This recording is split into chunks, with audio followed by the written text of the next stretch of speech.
음악, 호동이의 마법의 보자기. 옛날, 옛적, 한강을 넘어 작은 마을에 호동이라는 착한 젊은이가 살고 있었습니다. 이 마을은 원래 가난했지만 인근 산에서 내려오는 도적들 때문에 더욱 고통받고 있었습니다. 이 도적들은 수시로 나타나 마을 사람들의 곡식과 가축을 빼앗아 갔습니다. 마을 사람들은 목숨은 부지했으나 그들의 삶은 고통스러웠습니다. 모든 집은 하루 한 끼의 식사를 겨우 해결할 정도로 가난에 허덕이며 죽지 못해 살고 있었습니다. 호동이도 늙고 병든 어머니와 함께 살고 있었는데 도적들에게 여러 차례 당한 탓에 호동이가 열심히 일해 번 돈은 언제나 도적에게 털리고 말았습니다. 결국 그들은 하루에 겨우 한 그릇의 죽을 끓일 정도로 가난했습니다. 도적들이 나타나면 마을 사람들은 모두 집안에 숨고 떨며 두려움에 떨었습니다. 도적들이 왔다는 소식에 관하에서 포졸들이 달려와도 이미 도적들은 모든 재물을 가져가고 난 뒤였습니다. 포졸들이 도적들을 잡으려 산속으로 나가기도 했지만 도적들이 숨은 곳을 찾는 것은 불가능했습니다. 그래서 마을 사람들과 호동이와 어머니는 늘 배고픔에 시달렸습니다. 특히 호동의 어머니는 눈을 뜨자마자 배고프다며 신음하셨습니다. 아이고 배야, 아이고 배야. 어머니, 조금만 참으세요. 제가 금방 쌀을 사오겠습니다. 조금만 기다려주세요. 날이 밝으면 호동이는 서둘러 쌀을 사러 나가야 했습니다. 주머니 속에는 항상 하루치 쌀값인 2푼밖에 없었습니다. 하루치 쌀이라고 해봐야 한 끼 죽거릴 쌀이었죠. 그러던 어느 날 호동이가 솔숲길을 지나고 있을 때 한 남자가 칼을 뽑아들고 뱀을 죽이려 하고 있었습니다. 호동이는 바위 틈에 웅크리고 있는 작은 뱀이 불쌍해져서 그 남자에게 다가가 물었습니다. 아저씨, 왜 그 뱀을 죽이려 하시는 건가요? 혹시 그 뱀이 아저씨를 물었나요? 그러자 남자가 이상하다는 듯이 대답했습니다. 나를 문 것은 아니지만 다른 일을 할 수도 있으니 죽이려는 것이지. 그러면서 그는 뱀의 목에 칼을 들이대고 있었습니다. 그 순간 호동이의 눈과 뱀의 눈이 마주쳤습니다. 뱀의 눈은 마치 호동이에게 살려달라고 애원하는 듯 했습니다. 안 돼, 이건 그냥 지나칠 수 없어. 마음이 움직인 호동이는 재빨리 남자의 손을 막으며 간절히 말했습니다. 아저씨, 제발 그 뱀을 죽이지 마세요. 아무런 죄도 없는 생명을 죽이는 것은 너무 불쌍하지 않습니까? 아저씨께서 뱀을 놓아주신다면 제가 이 돈을 드리겠습니다. 호동이는 주머니에 있는 쌀값을 모두 꺼냈습니다. 그 돈은 어머니께 죽 한 그릇 끓여드릴 수 있는 소중한 돈이었지만 작은 생명을 살리기 위해서 기꺼이 내놓았습니다. 참, 별사람을 다 보겠구만. 이 뱀을 살리자고 귀한 돈을 내놓다니 뭐 알아서 하시오. 아, 그리고 왜 자꾸 아저씨 아저씨 하시는 거지? 딱 봐도 나랑 별로 차이 안 나 보이는데. 아, 그런가요? 죄송합니다. 아, 뭐 됐어. 뱀하고 잘 살아. 남자는 돈을 받아들고는 신나게 산을 내려갔습니다. 호동이는 남자가 멀어지는 것을 보고 한숨을 쉬며 뱀을 그대로 두고 집으로 돌아가려 했습니다. 아유, 이렇게 쌀을 못 사게 되었으니 오늘은 굶어야겠네. 어머니께서 세상에서 제일 싫어하시는 일이 굶는 것인데, 얼마나 배고파 하실까. 호동이는 걱정이 태산 같았습니다. 어머니는 평소에는 아주 온화하고 인자하신 성격이었지만 배고픔을 참기 힘들어 하셔서 배고픔이 심해질수록 성격이 괴팍해지고 잔소리가 쏟아졌습니다. 아휴, 어쩔 수 없지. 오늘은 폭풍 잔소리를 들어야겠구만. 호동이가 단단히 각오하고 발걸음을 떼려는 순간 웅크리고 있던 작은 뱀이 몸을 풀더니 호동이 앞으로 와서는 신기하게 말을 했습니다. 은혜로운 도련님, 정말 고맙습니다. 이 은혜를 갚고 싶으니 저와 함께 저희 집에 가시지 않으시겠습니까? 저희 집에는 대왕님과 형제들이 있습니다. 도련님께서 저를 구해주신 걸 알면 모두들 정중히 도련님을 맞아드릴 것입니다. 호동이는 어리둥절했습니다. 뱀이 말을 하네? 너무 신기해서 호동이는 뱀과 함께 그의 집으로 가기로 했습니다. 점점 어두워지고 음산한 굴로 들어갔습니다. 호동이는 두려웠지만 이상하게도 뱀을 따라가고 싶어져서 계속 뒤따랐습니다. 작은 뱀은 기분이 아주 좋았는지 말을 걸었습니다. 저희 집에 도착하면 대왕님께서 무엇을 원하느냐고 분명히 물으실 것입니다. 그러면 대왕님의 붉은 보자기를 원한다고 말씀해 주세요. 원하는 것은 무엇이든 내어주는 신통한 보자기랍니다. 아, 대왕님은 좀 크고 무서워 보이시지만 속은 아주 따뜻한 분이세요. 알겠어. 그렇게 뱀을 따라가다 보니 새로운 산길이 나타났고 이번에는 깊은 골짜기 아래 서늘한 동굴이 있었습니다. 작은 뱀은 앞장서 굴 안으로 쏙 들어갔고 호동이도 마음을 다잡고 조심스럽게 뒤따랐습니다. 그런데 호동이가 들어서자마자 무시무시하게 생긴 구렁이 대왕이 빨간 혀를 날름거리며 호동이를 노려보는 것이었습니다. 그 순간 호동이는 온몸이 얼어붙는 듯 했습니다. 아이고, 어머니, 제가 이렇게 죽게 되었습니다.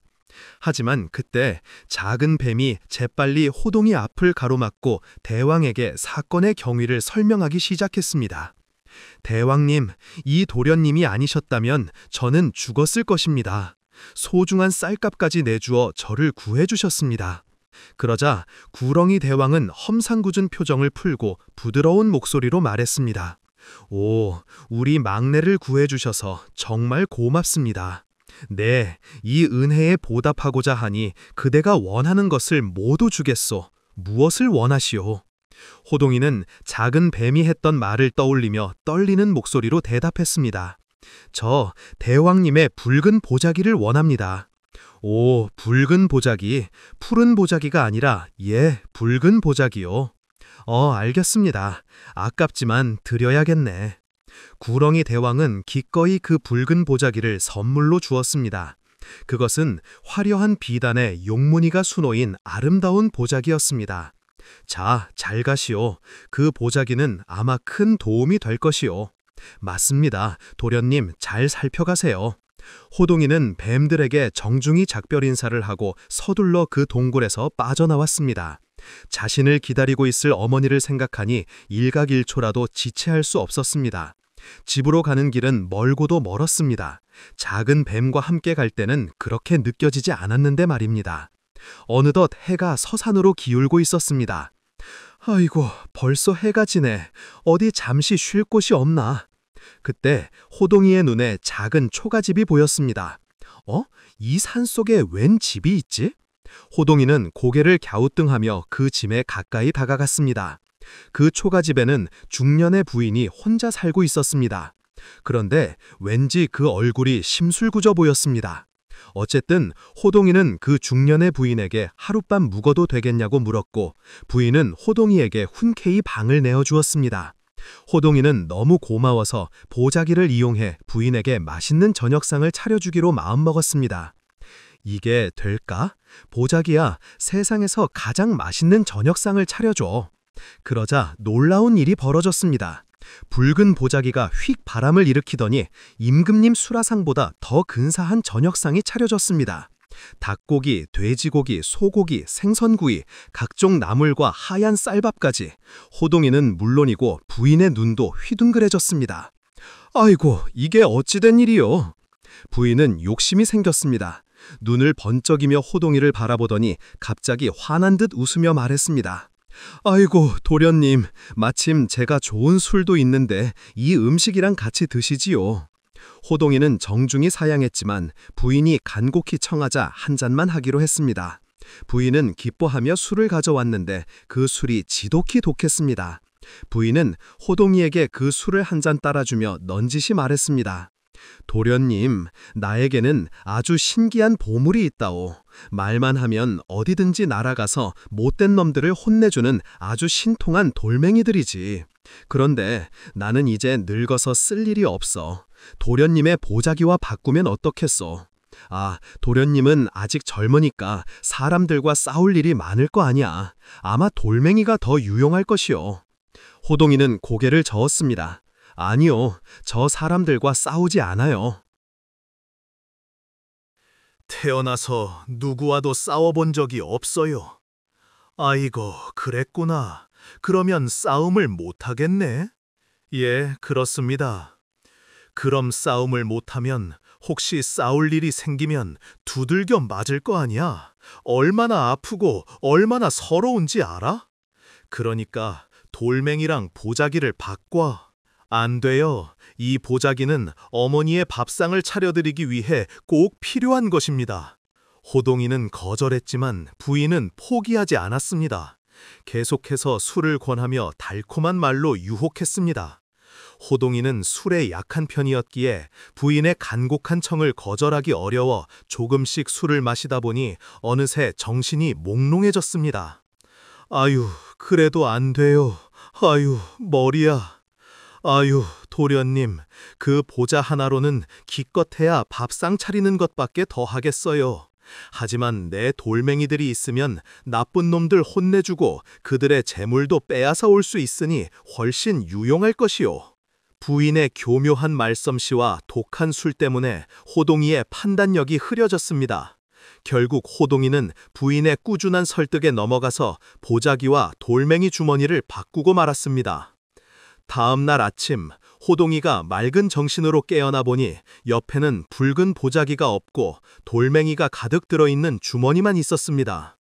아, 내가 무슨 일을 저지른 거야? 이 돌멩이가 뭐가 필요하다고? 어머니의 밥상을 차려드릴 보자기가 있어야 되는데. 하지만 이미 늦은 뒤였습니다.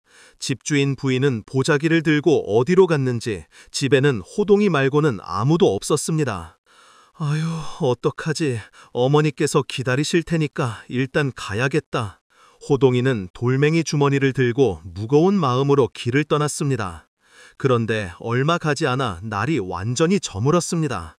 술에서 깨느라고 호동이가 대낮까지 잠을 잤기 때문입니다. 그래서 호동이는 잠자리를 또 얻어보려고 어느 허름한 음식점에 들어갔습니다. 그 음식점에는 할머니가 살고 있었는데 며칠을 굶었는지 뼈만 앙상하게 남아 있었습니다. 그 모습에 호동이의 마음이 아팠습니다. 할머니, 괜찮으세요? 아이고, 사흘째 굶고 있단다. 내 기운이 하나도 없구나. 저녁을 얻어먹기는커녕 오히려 또 저녁상을 차려드려야 할 것 같았습니다. 호동이는 집에서 굶주리고 있을 어머니 생각까지 났습니다. 아유, 우리 어머니도 배고파서 이렇게 기운 없고 계실 텐데 안 되겠다. 역시 그 보자기를 찾아와야겠어. 호동이는 생각 끝에 다시 부인의 집으로 되돌아갔습니다. 부인, 다시 바꿔주시면 안 되겠습니까? 저한테는 역시 그 보자기가 더 필요합니다. 하지만 부인은 콧방귀를 끼며 고개를 저었습니다. 안 돼요. 이미 바꾼 것을 어떻게 또 바꾸자는 거예요. 돌아가세요. 호동이가 아무리 간청해도 부인은 듣지 않았습니다. 오히려 빗자루를 들고 호동이를 쫓아내려 했습니다. 나가요, 나가라니까요. 호동이는 부인이 어제 했던 말을 떠올렸습니다. 나쁜 놈들을 혼내고 그들의 재물도 빼앗을 수도 있어요. 싸울 때 큰 도움이 될 거랍니다. 맞다. 싸울 때 돌멩이를 쓰라고 했지. 호동이는 돌멩이 주머니를 바닥에 풀어놓고 외쳤습니다. 신통한 돌멩이들아, 저 나쁜 부인을 혼내주고 내 보자기를 되찾아와라. 그러자 돌멩이들이 번개처럼 날아가 부인을 때렸습니다. 아야, 으악, 아야야. 부인은 수많은 돌멩이를 맞고 결국 철푸덕 쓰러졌습니다. 그런데 이게 웬일입니까? 쓰러진 부인이 펑소리와 함께 연기로 변했고 그 연기는 여우의 모습이 되어 하늘로 올라갔습니다. 아, 이럴 수가. 못된 여우 귀신이었다니. 호동이는 그 모습을 보고 깜짝 놀라 멍하니 서 있었고 부인이 사라진 자리에 호동이의 붉은 보자기가 있었습니다. 오, 드디어 찾았다. 보자기. 이렇게 해서 호동이는 보자기를 되찾을 수 있었습니다. 그리고 어쩌다 보니 사람들 틈에 숨어있던 못된 여우 귀신도 잡을 수 있었죠. 그렇게 보자기를 되찾은 호동이는 할머니가 있는 음식점으로 돌아가 따뜻한 죽과 반찬들을 정성껏 준비해 주었습니다. 아이고, 이게 꿈인지 생시인지 모르겠네. 저녁을 먹고 나자 할머니가 웬 지팡이 2개를 호동이에게 내밀었습니다. 도련님, 정말 고맙습니다. 이것은 나쁜 놈들을 혼내주는 신통한 지팡이입니다. 이제 나는 너무 늙어서 이 지팡이들을 쓸 일이 없으니 도련님께서 가져가서 잘 쓰시기 바랍니다. 예, 이렇게 귀한 걸 저에게 주셔도 되나요? 그럼요. 그렇게 호동이는 신통한 보자기와 신통한 돌멩이, 또 신통한 지팡이까지 얻게 되었습니다. 호동이는 할머니를 위해 며칠치 먹을 음식을 더 준비해두고 쌀도 수십 가마나 만들어 놓은 뒤 정중히 작별 인사를 한 후 길을 떠났습니다. 그리고 마침내 드디어 집에 도착했습니다. 며칠 동안 아들이 오기만을 기다리던 어머니는 호동이를 보자마자 울면서 고함을 지르셨습니다. 이 못된 자식아, 도대체 어디서 뭐 하고 있었느냐? 어디 딴 살림이라도 차리는 게야. 나 배고프다고. 아이고, 어머니, 죄송해요. 이제 제가 얼른 맛있는 밥상 차려드릴게요. 호동이는 서둘러 신통한 보자기를 펼쳐 맛있는 음식들을 차렸습니다. 하얀 쌀밥, 따끈한 미역국, 신선한 나물과 김치, 그리고 고기까지. 아이고, 이게 웬일이냐? 내가 꿈을 꾸는 것 같네. 드시고 싶은 거 있으면 다 말씀해 보세요. 그럼 포도, 나 포도 먹고 싶은데. 아, 포도요? 알겠어요. 포도도 드릴게요. 호동이는 보자기를 이용해 포도를 잔뜩 만들어냈습니다. 아이고야, 이게 웬일이야. 포도가 이렇게 많이. 어이구, 탐스러워라. 어휴, 맛있겠네. 어휴, 제철이네. 많이 드세요. 포도는 껍질 드셔야 좋은 거 아시죠? 아유, 알아. 어머니는 너무 기뻐하며 맛있는 밥과 고기, 그리고 포도까지 한 번에 싹 비워버렸습니다. 그렇게 어머니가 며칠 동안 잘 먹으니 그동안 앓고 있던 병도 싹 나아버렸습니다. 착한 호동이는 그 보자기를 가지고 어머니와 자신만 잘 먹고 잘 사는 게 아니라 주변의 가난한 마을 사람들까지 도와주기 시작했습니다. 그러니 이 보자기에 대한 소문이 온 마을에 퍼져나갔습니다. 호동이의 집에 신통한 보물이 있어 뭐든지 말만 하면 다 나온다더라. 그 소문은 산속에 있는 도적들까지 들어갔습니다. 그리고 어느 날 밤 도적들이 하나둘 마을에 모여들기 시작했습니다. 그 중에는 한소밥이라고 불리는 우습스러운 도적도 있었습니다.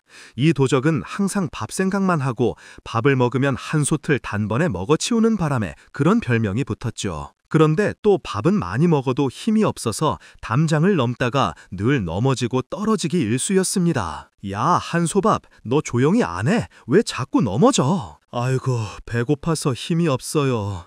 저 집에서 맛있는 음식 냄새가 나는데 아침이 꼴깍 넘어가네. 이놈이 너 아까 밥 한 솥 다 먹었잖아. 아이고, 그거 가지는 택도 없어요. 기다려라. 신비한 보자기를 얻으면 너 밥을 한 솥이 뭐냐? 10뱃솥 해주마. 아이고, 감사합니다. 아, 두목 최고.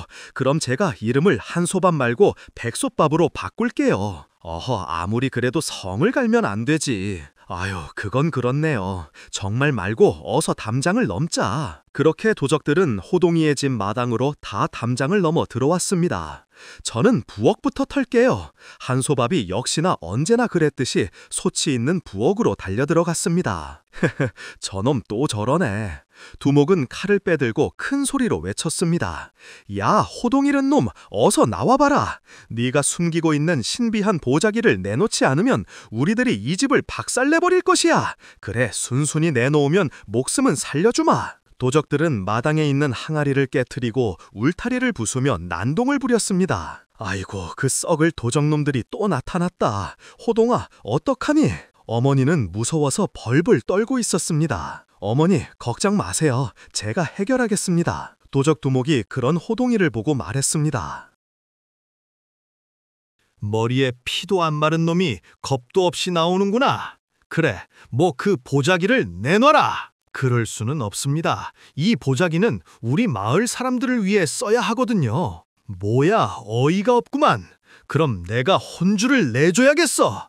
얘들아, 못 들었느냐? 저놈 아주 혼구놈을 내줘라. 예!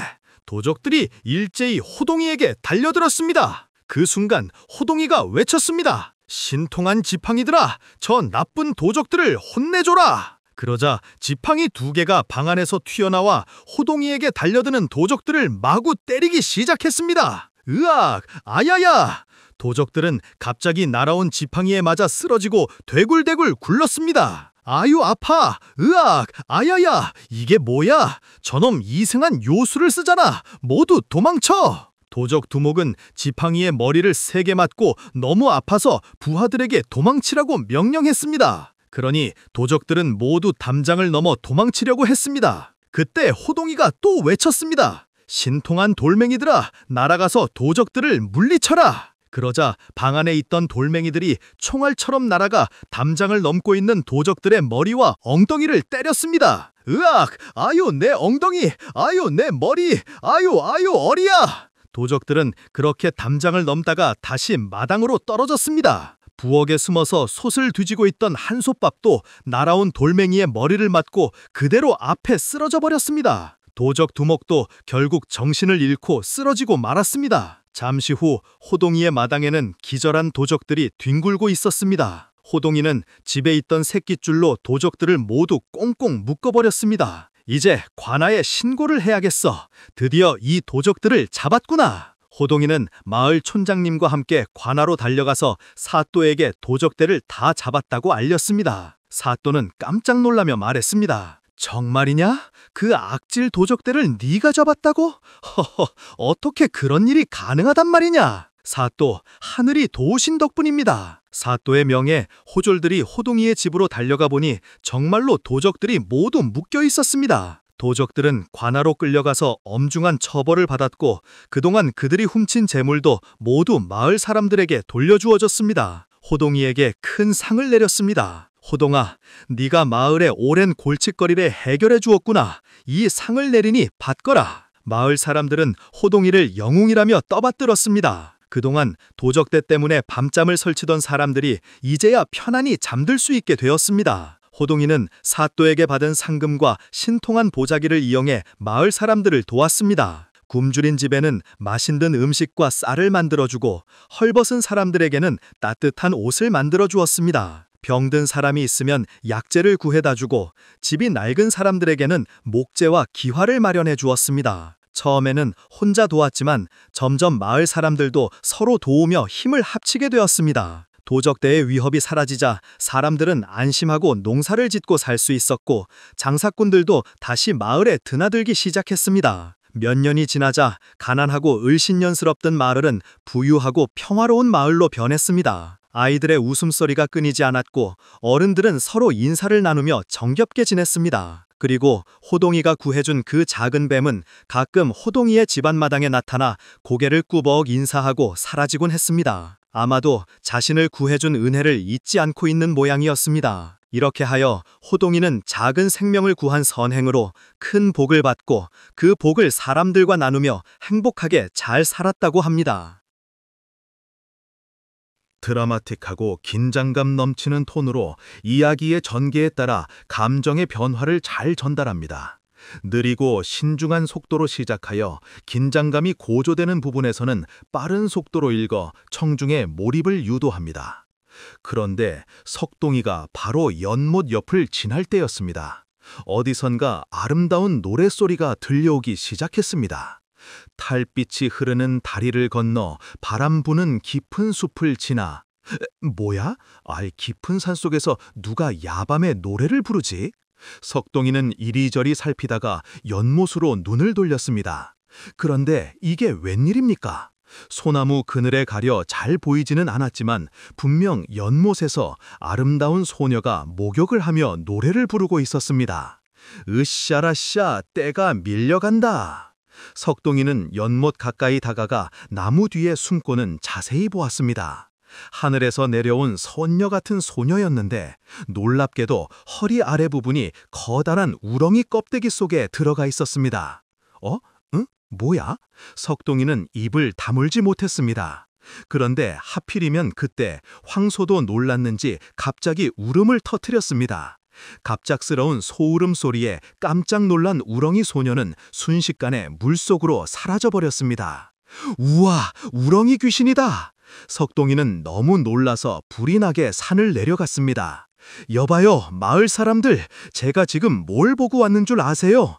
석동이는 온 마을 사람들에게 이 신기한 이야기를 들려주었습니다. 다음 날 이 이야기는 육심쟁이 부자 김박복의 귀에까지 들어갔습니다. 김박복은 희귀한 것이라면 무슨 수를 써서라도 꼭 갖고야만 하는 욕심 많은 영감이었습니다. 또 이름은 박복하지만 생각보다 재물복이 많아 마을 제일의 부자가 된 사람이었죠. 김박복은 잔뜩 기대를 하고 석동이가 말한 곳으로 갔습니다. 저 연못에 노래하는 우렁이 소녀가 있다는 것이겠다. 김박복은 당장에 목수와 미장이들을 불러서 그 주위에 커다란 별장을 짓게 하고 높은 담을 쌓았습니다. 별장이 완성되자 김박복은 거드름을 피우기 좋아하는 벼슬아치들과 욕심 많은 장사꾼들을 잔뜩 별장에 초대했습니다. 여러분, 제가 아주 신기한 걸 보여줄 테니까 아마 이런 신기한 것이 나오는 별장은 여러분도 처음 보실 겁니다. 아, 뭔데? 그럼 어디 한번 봅시다. 벼슬아치들과 장사꾼들이 한껏 기대하며 보자 김박복은 웃으며 연못에 외쳤습니다. 우렁이 귀신아, 나오너라. 어서 나와서 손님들에게 노래 한 자락 불러드려라. 그런데 그때였습니다. 잔잔하던 연못의 물결이 잦아들더니 갑자기 수많은 돌멩이들이 솟아올랐습니다. 돌멩이들이 수행하듯 날아와서 장사꾼들과 벼슬아치들 그리고 김박복의 머리에 볼록볼록 혹을 만들었습니다. 아야야, 어유 아파, 아야야. 손님들은 그 돌에 맞고 아파하며 도망치느라 별장이 아수라장이 되었습니다. 결국 별장에 혼자 남게 된 김박복은 분을 이기지 못하고 고래고래 연못에 고함을 질렀습니다. 아이, 이게 뭐 하는 짓이야? 이런 못된 것을 봤나? 내가 이 염을 아주 그냥 다 말려버릴 거야. 그리고 널 찾아내서 내가 널 호박잎에 싸먹을 거야. 응? 우렁이 쌈밥을 해먹을 거야. 그런데 바로 그때였습니다. 날아온 돌멩이와는 다르게 아주 굵직하고 커다란 돌멩이 하나가 날아와서 김박복의 앞니를 퍽 내리쳤습니다. 아유, 아우 네, 아우 아파, 어우 네, 아유 내가 이렇게 좋은 별장을 지어줬는데 아유 아파라. 김박복은 남니가 사라져서 발음이 줄줄 샜습니다. 창피해 죽겠다. 이런 창피가 없어. 그런데 그때 또 연못에서 아주 수많은 돌멩이들이 떠올랐습니다. 안 돼. 김박복은 너무 무서워서 그대로 냅다 도망쳤습니다.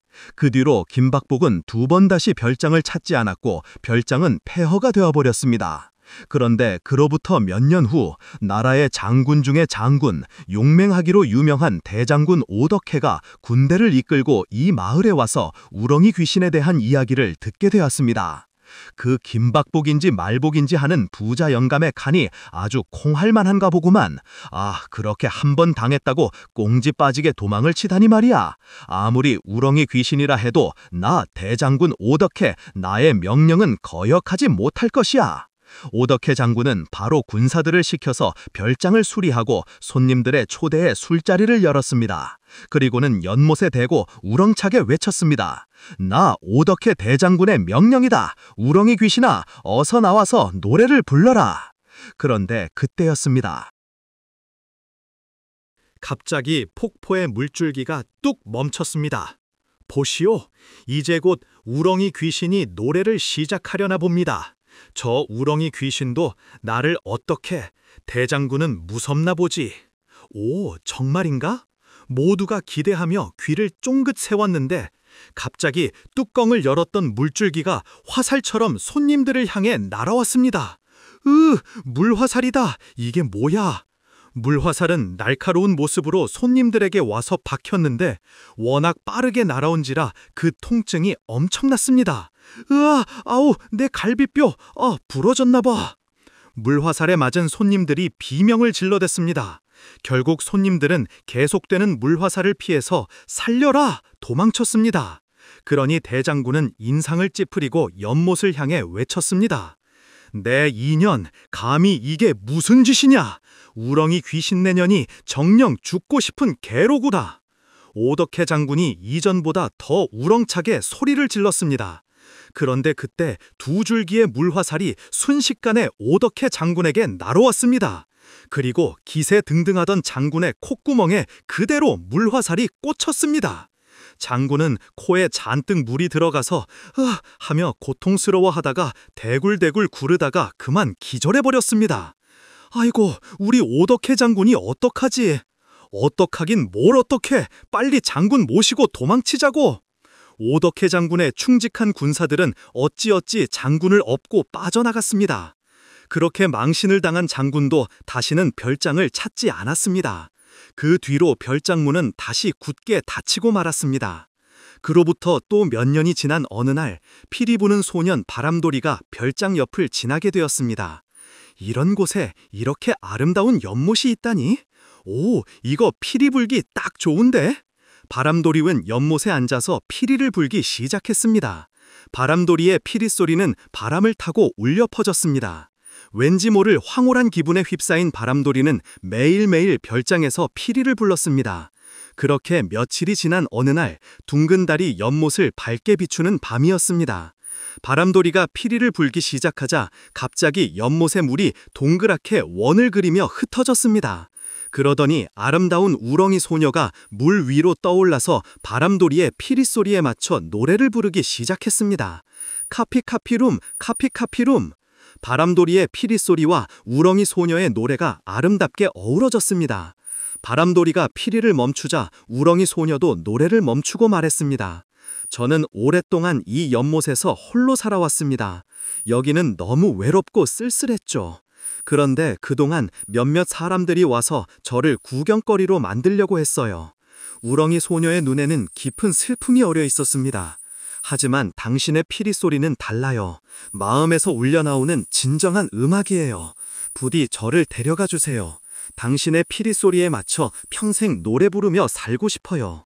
그러더니 우렁이 소녀는 자신의 몸을 작은 우렁이 껍데기 속에 쏙 집어넣었습니다.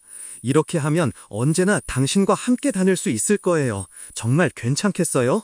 물론이에요. 이제야 진정한 친구를 만난 것 같아요. 바람돌이는 신기해하며 우렁이 껍데기 속에 들어간 소녀를 소중히 품에 안고 산을 내려왔습니다. 그리고 이후 바람돌이와 우렁이 소녀는 함께 여행하며 아름다운 음악을 만들어 갔습니다. 그들이 지나가는 곳마다 마음을 울리는 피리 소리와 노랫소리가 퍼져나갔고 그 음악을 듣고 슬픈 사람들은 위로받고 절망에 빠진 사람들은 희망을 되찾았습니다.